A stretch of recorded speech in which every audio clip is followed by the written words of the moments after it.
School की van या बच्चों की जान का खतरा। एम्बुलेंस को बना दिया गया स्कूली वाहन और उसमें ढोए जा रहे थे मासूम बच्चे। बिना फिटनेस, बिना इंश्योरेंस और ओवरलोडिंग के साथ सड़क पर दौड़ रही थी ये वैन। तो चलिए बताते हैं, लेकिन उससे पहले स्वागत है आपका यूपी की बात में और मैं हूं आपके साथ खुशी। मुजफ्फरनगर से एक बड़ा और चौंकाने वाला मामला सामने आया है, जहां एक स्कूल वैन के नाम पर बच्चों की जिंदगी से खुला खिलवाड़ किया जा रहा था। थाना छपार क्षेत्र के खामपुर गांव में स्थित एक इंटर कॉलेज की ये वैन असल में पहले एम्बुलेंस के रूप में रजिस्टर्ड थी, जिसे बाद में स्कूल वैन में बदल दिया गया था। जांच के दौरान परिवहन विभाग की टीम ने जब इस वाहन को रोका तो कई गंभीर खामियां सामने आई। वाहन में ना तो फिटनेस सर्टिफिकेट था, ना ही इंश्योरेंस और ना ही प्रदूषण प्रमाण पत्र। सबसे गंभीर बात यह रही कि वैन में तय सीमा से ज्यादा बच्चे सवार थे। परिवहन अधिकारी सुशील मिश्रा ने मौके पर ही बड़ी कार्रवाई करते हुए इस वाहन को सीज कर दिया और 40,250 रुपए का जुर्माना भी लगाया। देखिए रिपोर्ट। मुजफ्फरनगर से एक बड़ा और चौंकाने वाला मामला सामने आया है, जहां बच्चों की सुरक्षा को लेकर गंभीर लापरवाही उजागर हुई है। यह मामला छपार थाना क्षेत्र के खामपुर गांव का है। यहां एक इंटर कॉलेज की स्कूली वैन को परिवहन विभाग ने चेकिंग के दौरान पकड़ा। जांच में जो सामने आया उसने सभी को हैरान कर दिया। बताया जा रहा है कि यह वाहन पहले एक एम्बुलेंस के रूप में रजिस्टर्ड था, लेकिन इसे बदलकर स्कूली वैन के रूप में इस्तेमाल किया जा रहा था। इस वैन को स्कूल की गाड़ी जैसा रंग दिया गया था और इसमें बच्चों को स्कूल लाया और ले जाया जा रहा था। सबसे बड़ी चिंता की बात यह रही कि इस वैन में तय सीमा से ज्यादा बच्चे बैठे हुए थे, यानी ओवरलोडिंग साफ तौर पर की जा रही थी, जो बच्चों की जान के लिए बेहद खतरनाक है। जांच के दौरान यह भी सामने आया कि वाहन के पास कोई जरूरी दस्तावेज मौजूद नहीं थे। न फिटनेस सर्टिफिकेट था, न इंश्योरेंस, न प्रदूषण प्रमाण पत्र और न ही परमिट, यानी ये गाड़ी पूरी तरह से नियमों के खिलाफ चल रही थी। परिवहन अधिकारी सुशील मिश्रा ने तुरंत कार्रवाई करते हुए सभी बच्चों को सुरक्षित नीचे उतारा और वाहन को मौके पर ही सीज कर दिया। इसके बाद गाड़ी को थाना छपार के सुपुर्द कर दिया गया। इस कार्रवाई के दौरान वाहन पर 40,250 रुपए का जुर्माना भी लगाया गया। इसके साथ ही स्कूल प्रबंधन को नोटिस जारी किया गया है और जिला बेसिक शिक्षा अधिकारी को पत्र भेज करके स्कूल की मान्यता रद्द करने की सिफारिश भी की गई है।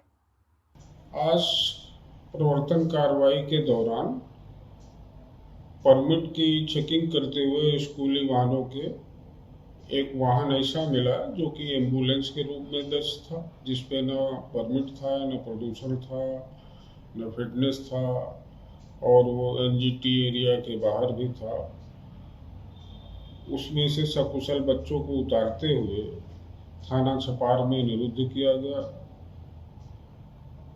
जिसमें 40,250 रुपए का जुर्माना भी आरोपित किया गया। और आपके सम्मानित चैनल के माध्यम से, चूंकि आपका चैनल एक विश्वसनीय और अच्छी खबरों को भी प्रकाशित करता है, जिससे जनता जागरूक होती है, मैं ये सभी अभिभावकों से, सभी स्कूल प्रबंधकों से अनुरोध करूंगा कि इस प्रकार की कोई संचालन की स्थिति अपने जनपद में न बनावे, जिससे नौनिहालों के भविष्य के साथ खिलवाड़ हो, उनके जीवन के साथ खिलवाड़ हो। अधिकारियों ने साफ कहा है कि बच्चों की सुरक्षा के साथ किसी भी तरह का समझौता बर्दाश्त नहीं किया जाएगा। ऐसे सभी स्कूल वाहनों की जांच आगे भी लगातार जारी रहेगी। परिवहन विभाग ने लोगों से भी अपील की है कि वे अपने बच्चों को केवल सुरक्षित और पूरी तरह नियमों का पालन करने वाले वाहनों में ही स्कूल भेजें। अगर किसी वाहन में कोई गड़बड़ी दिखे तो तुरंत पुलिस या परिवहन विभाग को सूचना दें। यह मामला एक बार फिर यह सवाल खड़ा करता है कि क्या हम अपने बच्चों को सुरक्षा को लेकर पूरी तरह से सतर्क हैं या नहीं। उत्तर प्रदेश की योगी सरकार भले ही प्रदेश भर के जिलाधिकारियों को स्कूली बच्चों की सुरक्षा व्यवस्था से लेकर पढ़ाई लिखाई तक के समुचित आदेश दिशा निर्देश देती हो, लेकिन बात अगर जनपद मुजफ्फरनगर की जाए तो मुजफ्फरनगर में तो एक अनोखा ही मामला सामने आया है। यहाँ एक स्कूली वैन को परिवहन अधिकारी ने इस हिसाब से पकड़ा है कि वह पुराने रजिस्ट्रेशन में एम्बुलेंस हुआ करती थी। यहाँ परिवहन अधिकारी की माने तो उन्होंने चेकिंग के दौरान एक ऐसे वाहन को पकड़ा है जो न केवल बिना रजिस्ट्रेशन के था, बल्कि उस पर स्कूली रंग रूप करते हुए उसमें लिमिट से अधिक स्कूली बच्चों को ढोया जा रहा था। परिवहन अधिकारी सुशील मिश्रा का साफ तौर पर कहना है कि उन्होंने जब उक्त गाड़ी के कागजात चेक किए तो उसका फिटनेस, परिवहन, प्रदूषण और इंश्योरेंस तक मौजूद नहीं था। परिवहन अधिकारी सुशील मिश्रा की माने तो उन्होंने ऐसे वाहन को सीज करते हुए जहां थाने को सुपुर्द कर दिया है, तो वहीं स्कूल को भी नोटिस देने के साथ ही बीएसए को स्कूल की मान्यता रद्द करने के दिशा निर्देश दिए हैं। परिवहन अधिकारी सुशील मिश्रा की माने तो उन्होंने साफ तौर पर कहा कि आए दिन स्कूली वाहनों की चेकिंग, उनकी फिटनेस, उनके रखरखाव से लेकर तमाम जो व्यवस्थाएं होती हैं वो चेकिंग के तौर पर आगे भी की जाती रहेंगी। और उन्होंने साफ तौर पर जनता से भी अपील की है कि वह अपने बच्चों को ऐसे वाहनों में स्कूल लाने ले जाने के लिए भेजा करें जिनके कागजात पूर्ण हो, चालक उनके सही दिशा और दशा में वाहन चलाते हों और उनकी तमाम व्यवस्थाएँ भी दुरुस्त हों। अगर किसी भी वाहन में कहीं भी किसी तरह की लापरवाही या कोई अनियमितता पाई जाए तो उसमें स्थानीय पुलिस 112 या फिर परिवहन अधिकारी को आमजन सूचना देकर कार्रवाई करा सकते हैं।